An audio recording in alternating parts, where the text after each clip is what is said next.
Баршаңызға сәлем. Бүгін осындай үй жағдайында жасалу жолы өте оңай, ірімшікті печеньелер жасайтын боламыз. Сондықтан да видеоны соңына дейін қараңыздар. Ең алдымен ыдысымызға ірімшігімізді салып алатын боламыз.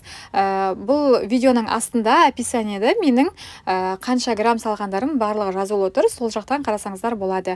Ең алдымен ірімшігімізді салдық. Оның үстіне сары май және де 4 қасық, яғни 4 ас қасық қант және де бір жұмыртқамызды саламыз да жақсылап венчиктің көмегімен немесе шанышқының көмегімен жақсылап араластырып алатын боламыз. Содан соң електен өткізіп, ұн және де 1 шай қасық қопсытқыш саламыз да жақсылап осылай қамыр илеп алатын боламыз.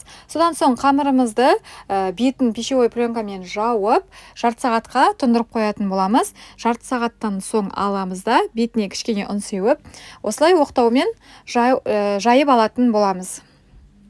Осылай жайып болғаннан соң шетіндегі артық тесталарды алып тастайтын боламыз. Және де осылай видеода көрсетілгендей осылай барлығын кесіп шығатын боламыз. Осылай ең алдымен ұзыннан кесеміз, содан соң ортасынан 3-ке бөліп кесіп шығатын боламыз. Енді мен ортасына, яғни салмасына вареный сгущенканы қолдандым.